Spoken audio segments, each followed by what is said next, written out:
प्यारे बच्चों, मैं डॉक्टर आशुतोष राय, राजकीय जुबली इंटर कॉलेज गोरखपुर से 12वीं हिंदी की कक्षा में आप सभी का स्वागत करता हूं। बच्चों, आज जिस शीर्षक पर आपसे वार्ता करने जा रहा हूं वह आपकी पाठ्य पुस्तक में पद्य खंड के अंतर्गत संकलित है। पवन दूतिका हमारा आज का प्रकरण है बच्चों। पवन दूतिका भाग 1 और इसके रचयिता हैं अयोध्या सिंह उपाध्याय हरिऔध जी। आइए बच्चों, आपको हरिऔध जी के जीवन परिचय से अवगत करा रहा हूं। आपके सामने एक छायाचित्र दिखाई दे रहा है, वह छायाचित्र हरिऔध जी का है बच्चों। आपका जन्म सन 1865 ईस्वी में आजमगढ़ के निजामाबाद नामक स्थान पर हुआ था। हरिऔध जी के पिता का नाम पंडित भोला सिंह उपाध्याय और माता का नाम श्रीमती रुक्मणी देवी था।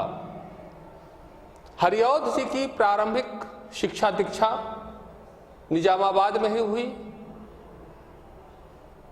आगे चलकर वह अध्ययन के लिए क्वींस कॉलेज वाराणसी पहुंचे, किंतु अस्वस्थता के कारण वहां लंबे समय तक नहीं टिक सके।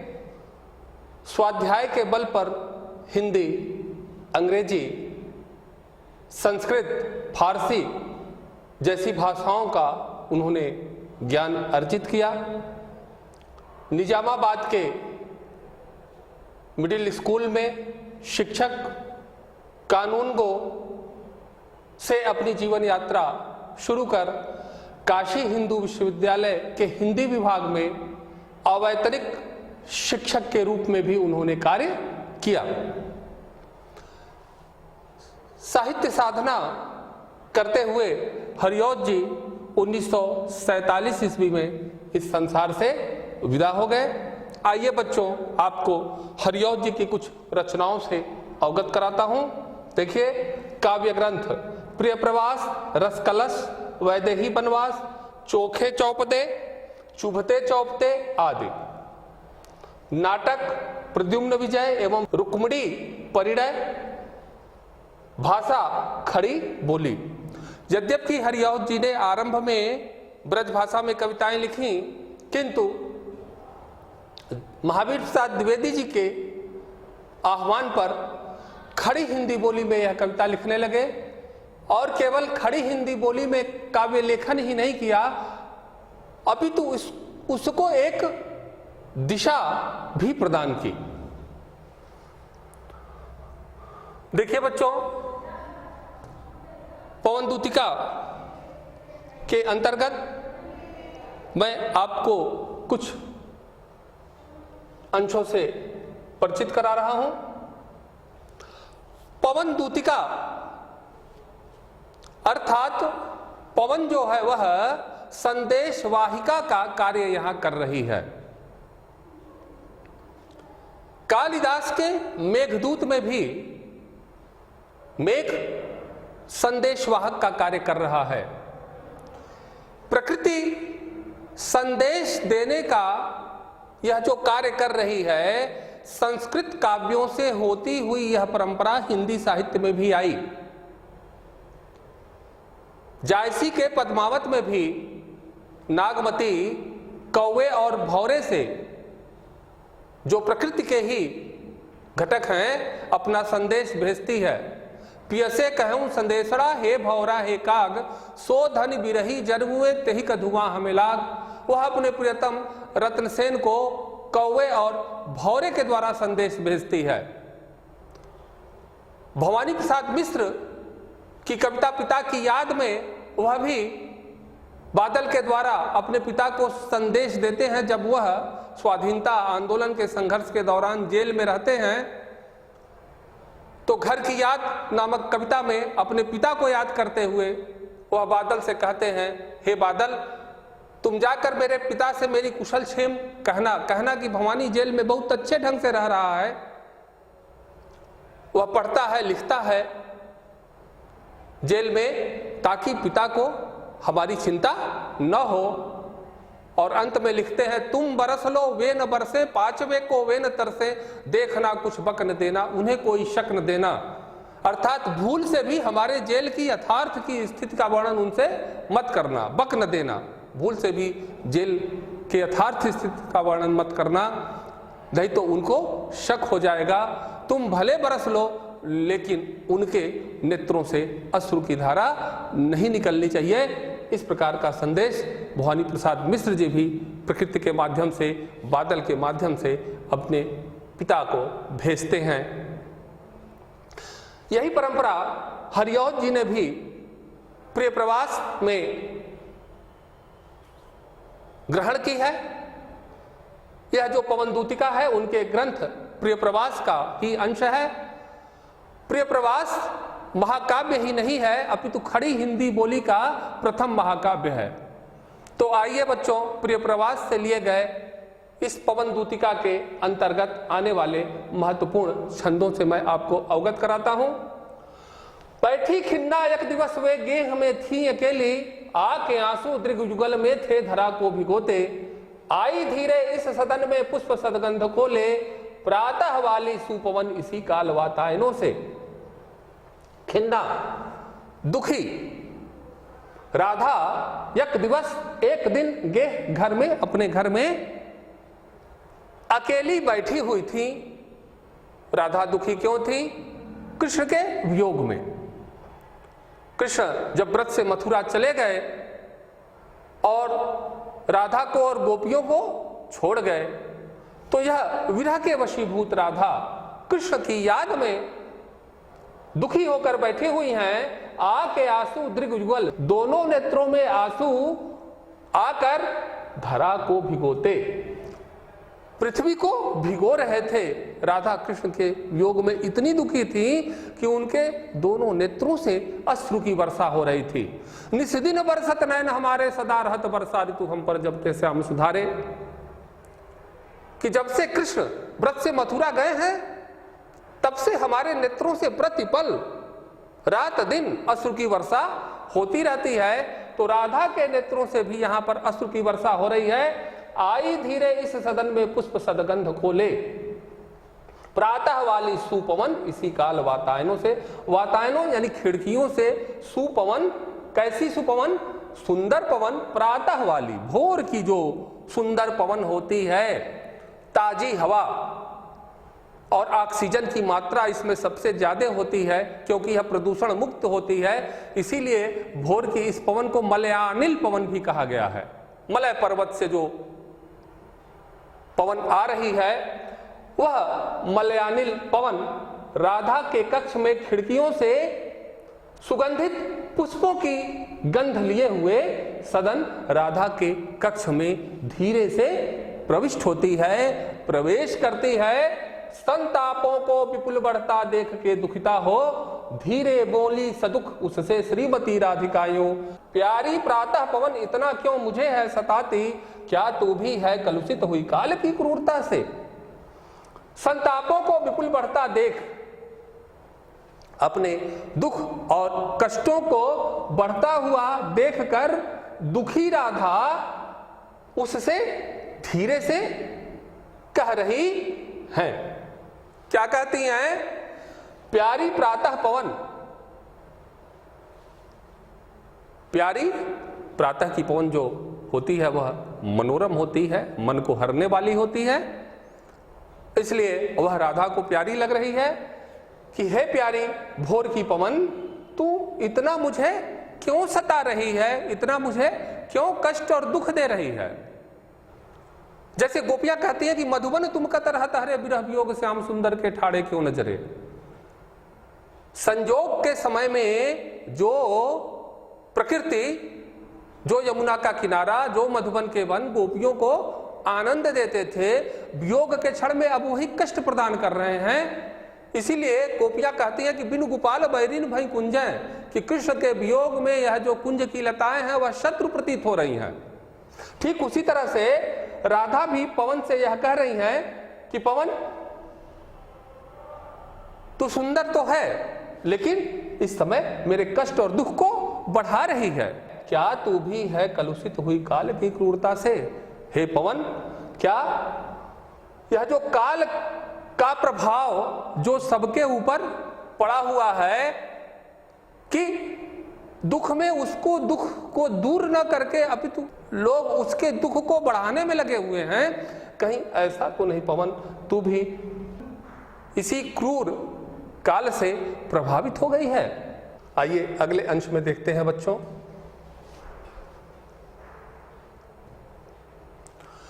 मेरे प्यारे नव जलद से कंज से नेत्र वाले, जाके आए न मधुबन से और न भेजा संदेशा, मैं रो रो के प्रिय विरह से बावली हो रही हूं, जाके मेरी सब दुख कथा श्याम को तू सुना दे। राधा पवन से कह रही है, मेरे प्यारे नव जलद, नव जलद नवीन बादल, नवीन मेघ के समान मेरे प्यारे अर्थात मेरे कृष्ण, मेरे प्रियतम कृष्ण, कंज से नेत्र वाले, कंज कमलवत नेत्रों वाले कृष्ण, जाके आए न मधुबन से, मधुबन गए किंतु वापस नहीं आए और वापस आने का कोई संदेश भी नहीं भेजा। मैं रो रो के प्रिय विरह से बावली हो रही हूं। हे पवन, तुम कृष्ण से यह कहना कि आपके वियोग में राधा रोते रोते पागल हो गई हैं, जाके मेरी सब दुख कथा श्याम को तू सुना दे। हे पवन, इस प्रकार से तू मेरी इतनी विनती मान ले, इतना निवेदन स्वीकार कर ले और जाकर मेरे वियोग की इस दशा का वर्णन कृष्ण को सुनाकर आ जाओ। आइए देखते हैं बच्चों इस अंश के काव्य सौंदर्य को। राधा की मनोदशा का भावपूर्ण एवं मनोवैज्ञानिक चित्रण हुआ है। भाषा खड़ी बोली, अलंकार मानवीकरण, उपमा रस, योग श्रृंगार रस, शब्द शक्ति अभिधा, गुण प्रसाद। अगले अंश को देखिए बच्चों।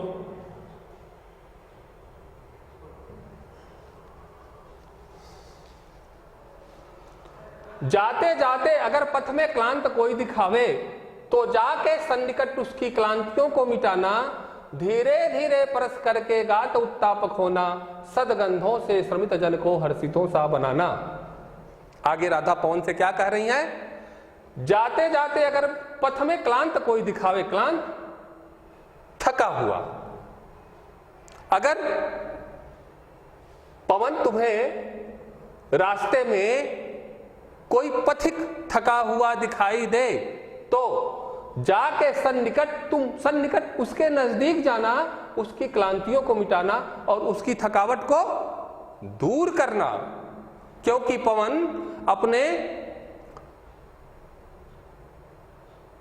प्रभाव से उसकी थकावट को दूर कर सकती है। धीरे धीरे परस करके गात उत्ताप खोना, गात शरीर, उसके शरीर का धीरे धीरे परस स्पर्श करके उसके ताप को दूर करना, सदगंधों से श्रमित जन को हर्षितों सा बनाना। श्रमित जन, जो श्रमिक जन हैं, खेत में काम करने वाले अथवा भरी दोपहरी में सड़क पर बैठकर पत्थर तोड़ने वाले, ऐसे जो भी श्रमिक जन हैं, उस श्रमिक जन को सदगंधों से, अपनी सुगंधित वायु के द्वारा हर्षित, सुखी बनाना।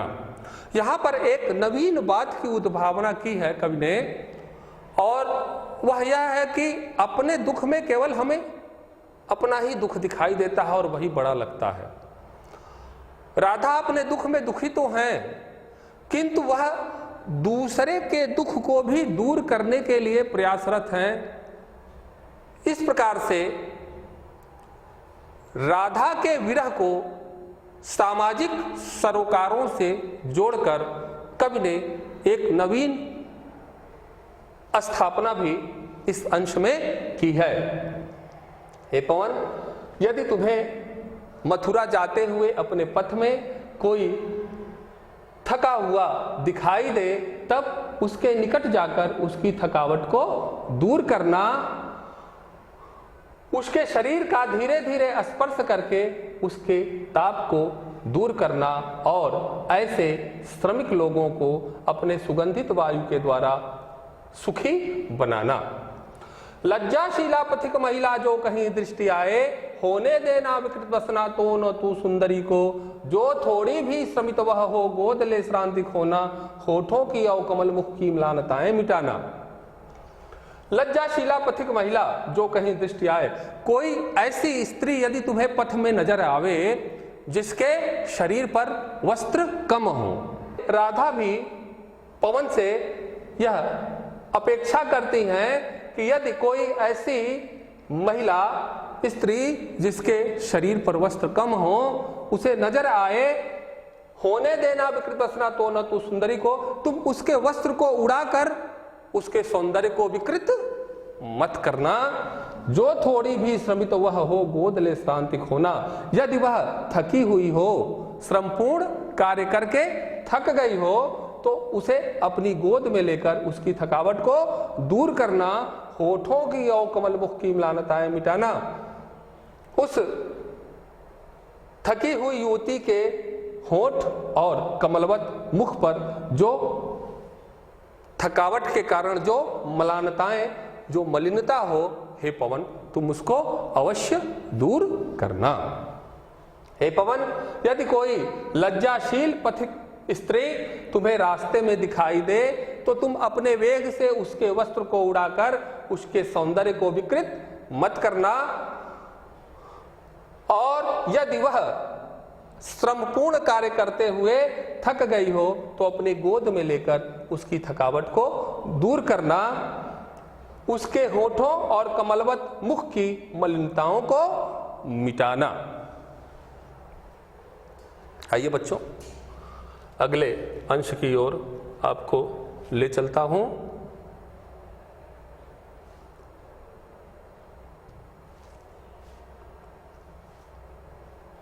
आइए देखिए, कोई क्लांता कृषक ललना खेत में जो दिखावे, धीरे धीरे परस उसकी क्लांतियों को मिटाना। जाता कोई जलद यदि हो व्यम में तो उसे ला, छाया द्वारा सुखित करना तप्त भूतांगना को। कोई क्लांता कृषक ललना कोई किसान की पुत्री खेत में काम करते हुए क्लांता थक गई हो, धीरे धीरे परस उसकी क्लांतियों को मिटाना।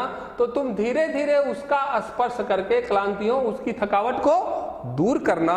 और यदि जलद, जाता कोई जलद यदि हो, यदि कोई बादल मेघ व्योम आकाश में जा रहा हो तो पवन में यह गुण है कि वह किसी भी चीज को उड़ा सकती है। तो हे पवन, तुम उस बादल को उड़ाकर इस प्रकार से ले आना, छाया द्वारा सुखित करना तप्त भूतांगना को। भूतांगना अर्थात युवती, वह जो कृषक पुत्री है, वह जो युवती है, जिस स्थान पर कार्य कर रही हो उस युवती के ऊपर तुम उस बादल को लाकर उसे छाया प्रदान करना और इस प्रकार से उसको सुखी बनाने का कार्य करना।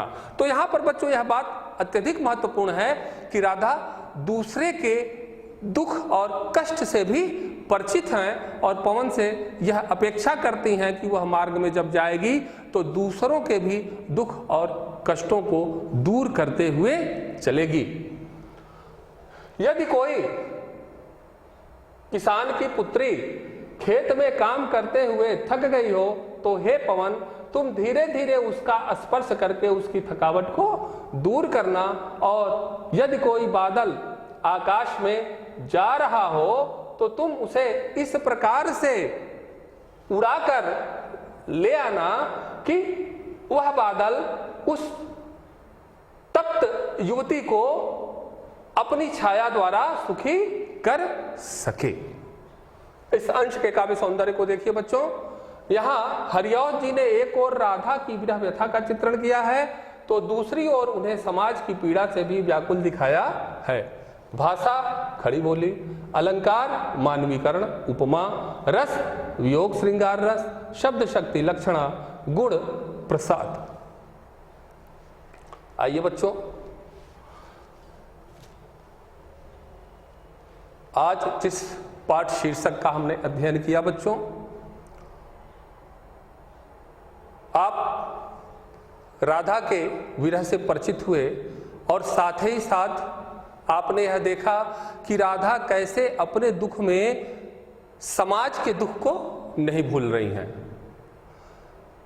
तो इस प्रकार से हमारे अंदर भी यह सामाजिक चेतना का भाव, जागरूकता का भाव पैदा होना चाहिए कि हम अपने जीवन को जीते हुए दूसरों के दुख को भी दूर करने का प्रयास करें। इन्हीं शब्दों के साथ मैं अपनी वाणी को विराम देता हूं। बहुत बहुत धन्यवाद बच्चों।